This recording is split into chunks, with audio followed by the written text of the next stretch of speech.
हम्म। Dear students, आज हम आपको BSc first year zoology paper third और यूनिट फर्स्ट, जिसमें आज का हमारा टॉपिक है प्रोटोप्लाज्म, जीव द्रव्य। इससे पिछले वीडियो में हम आपको सेल के इंट्रोडक्शन के बारे में बता चुके हैं, जिसमें प्रोकैरियोटिक यूकैरियोटिक सेल्स का डिफरेंस और सेल की साइज को प्रभावित करने वाले कारकों के बारे में भी काफ़ी विस्तृत रूप से बता चुके हैं। और आज हम इसी कड़ी में आपको प्रोटोप्लाज्म के बारे में बताते हैं। तो सबसे पहले हम प्रोटोप्लाज्म का इंट्रोडक्शन देते हैं कि सेल में उपस्थित जीवित सुसंगठित लिविंग ऑर्गेनाइज्ड पदार्थ को हम प्रोटोप्लाज्म कहते हैं। यह सेल का वह पदार्थ है जहाँ समस्त फिजिकल और केमिकल क्रियाएं संपन्न होती है। प्रोटोप्लाज्म सेल में साइटोप्लाज्म एवं न्यूक्लियोप्लाज्म में विभेदित रहता है। केंद्रक के बाहर तथा कोश का झिल्ली के भीतर का भाग साइटोप्लाज्म तथा केंद्रक में पाए जाने वाले पदार्थ को हम न्यूक्लियोप्लाज्म कहते हैं। साइटोप्लाज्म एवं न्यूक्लियोप्लाज्म के मध्य एक झिल्ली होती है, उसे हम केंद्रक झिल्ली कहते हैं, न्यूक्लियर मेम्ब्रेन। अब हम आप बताते हैं आपको प्रोटोप्लाज्म की हिस्ट्री के बारे में, इतिहास। सन 1835 में एक फ्रांसीसी प्राणी वैज्ञानिक थे जिनका नाम डुजार्डिन।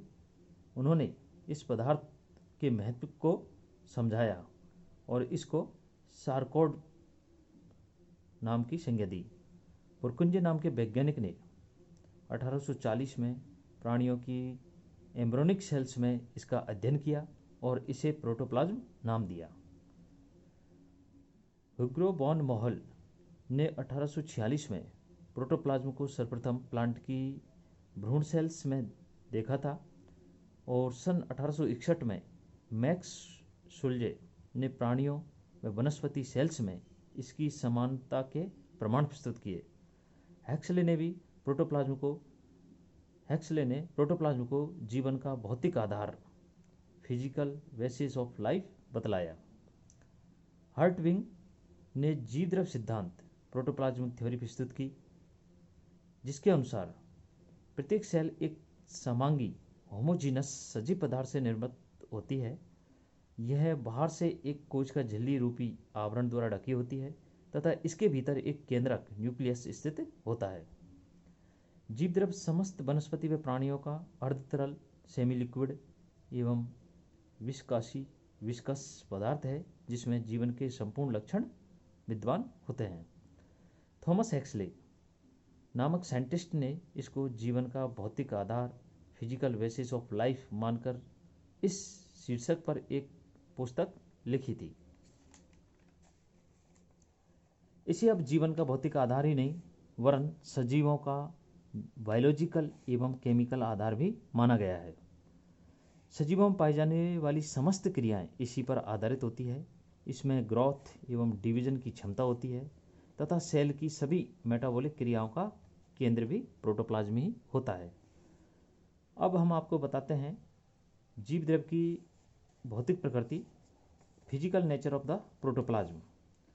जीव द्रव्य एक परिभाषी, रंगहीन, कलरलेस, दानेदार, ग्रेनुलर, लसलसा, लुब्रिकेटेड, अर्धतरल, सेमी लिक्विड, विस्कस एवं जेली समान, जेली लाइक पदार्थ होता है। यह विद्युत धारा, इलेक्ट्रिकल करंट का माध्यम चालक होता है। इसमें संकुचनशीलता, कॉन्ट्रैक्टिबिलिटी, संवहनशीलता, कंडक्टिविटी पाई जाती है। इसमें बहुत सी कणिकाएं, ग्रेन्यूल्स एवं रिक्तिकाएं, वैक्यूल्स अंतःस्थापित रहती है। यह एक क्रिस्टलीय कोलाइडियल तंत्र होता है जो कि सॉल एवं जेल अवस्थाओं में पाया जाता है। जीव द्रव्य की विशिष्ट गुरुत्वता, इसकी ग्रेविटी होती है लगभग 1.02 से 1.05 होती है। जीव द्रव्य का परावर्तन गुणांक, रिफ्रैक्टिव इंडेक्स 1.4 होता है। जीव द्रव्य में साइक्लोसिस एवं अमीबॉइड मूवमेंट एवं ब्राउनियन गति पाई जाती है। कुछ पदार्थ इसमें सच्चे विलायक के रूप में होते हैं और यह एक कोलाइडियल विलयन का निर्माण करते हैं। जीवद्रव्य की प्रकृति, नेचर ऑफ द प्रोटोप्लाज्म। इसकी संरचना एवं भौतिक स्वरूप के संबंध में यहाँ पर 4 प्रकार के सिद्धांत दिए गए हैं, जिसमें सबसे पहले नंबर 1 पे है बायो-कोष्ठकीय सिद्धांत, एल्वुलर थ्योरी। इस सिद्धांत को बुशली ने प्रस्तुत किया था। इसके अनुसार प्रोटोप्लाज्म में अधिक घनत्व वाले द्रव्य के बड़े बड़े बुलबुले, बबल्स या कुप्पिकाएँ एल्वोली होती है, जिससे कि इसका स्वरूप फॉर्म के समान दिखाई देता है और ये बुलबुले जिन्हें कि कोष्ठ या एल्वोली कहते हैं।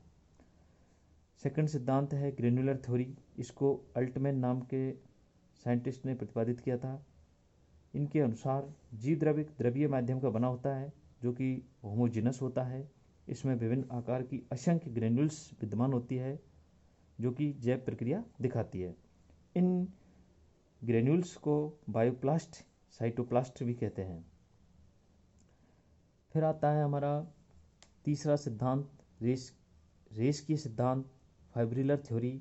इस सिद्धांत का प्रतिपादन फ्लेमिंग ने किया था और इसके अनुसार जीवद्रव्य असंख्य महीन रेशों, फाइबर्स का बना होता है जो एक जाल सा बनाकर मैट्रिक्स से निलंबित रहते हैं। ये रेशे होते हैं जो प्रोटीन के बने होते हैं और इनको हम मिशेलेस या माइटोम अथवा स्पोंजियोप्लाज्म तथा मैट्रिक्स को पैरामाइटोम या हाइलोप्लाज्म कहते हैं। इसी कड़ी में चौथा जो सिद्धांत है वो है जाल की सिद्धांत, रेटिकुलर थ्योरी, जिसको क्लेन एवं कॉर्नोय नामक 2 वैज्ञानिकों ने प्रतिपादित किया था। इनके अनुसार जीवद्रव्य बहुत छोटे छोटे तंतुकों के गुच्छों का जाल होता है और इस जाल की रेशों में हाइलोप्लाज्म भरा रहता है। यहाँ पर डायग्राम के माध्यम से जीवद्रव्य की भौतिक प्रकृति को दर्शाया गया है, जिसमें alveolar theory, granular theory, fibrillar theory, reticular theory को दर्शाया गया है। अब हम बताते हैं आपको कोलाइडियल सिद्धांत, कोलाइडियल थ्योरी। फिशर और हार्डी एवं विल्सन के अनुसार जीवद्रव्य एक पॉलीफेजिक कोलाइडियल तंत्र होता है। यह सिद्धांत सबसे ज़्यादा मान्य है। इसके अनुसार जीवद्रव्य ऐसे रासायनिक पदार्थों का जटिल मिश्रण होता है जिसमें कुछ क्रिस्टलाइड्स एवं कुछ कोलाइड्स प्रेजेंट होते हैं, अतः इसे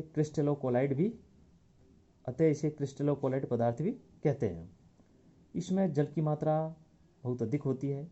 यह एक सतत प्रवस्था, कंटिन्यूस फेज में रहता है, जिसको परिक्षेपण माध्यम कहते हैं।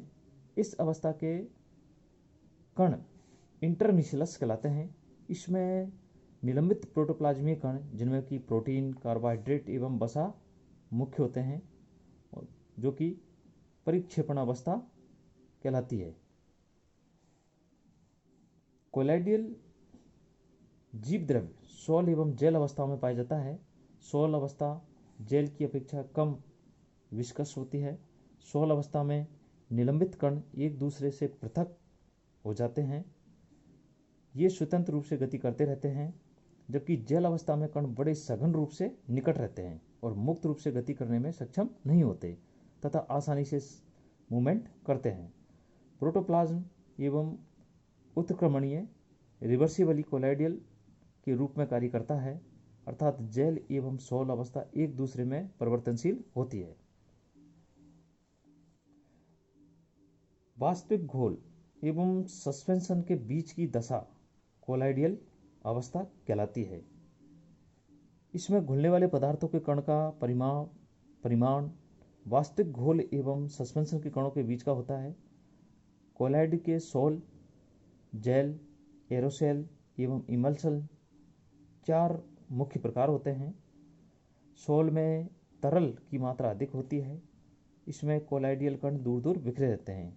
जेल में किसी तरल के कण ठोस पदार्थ में उपस्थित होते हैं, अर्थात कोलाइडियल कण पास पास होते हैं, जैसे कि जिलेटिन में जल के कण। एरोसोल में ठोस पदार्थ के कण किसी गैस में निलंबित रहते हैं, जैसे कि स्मोक, जहाँ पर ठोस कार्बन के कण वायु में उपस्थित होता है। इमल्शन में एक तरल के कण दूसरे तरल के कण में उपस्थित होते हैं। यहाँ पर डायग्राम के माध्यम से जीव द्रव की सोल अवस्था एवं जैल अवस्था को दर्शाया गया है। उसके बाद में हम आपको बताते हैं जीव द्रव की गतियाँ, मूवमेंट ऑफ द प्रोटोप्लाज्म, जिसमें सबसे नंबर 1 पे है साइक्लोसिस।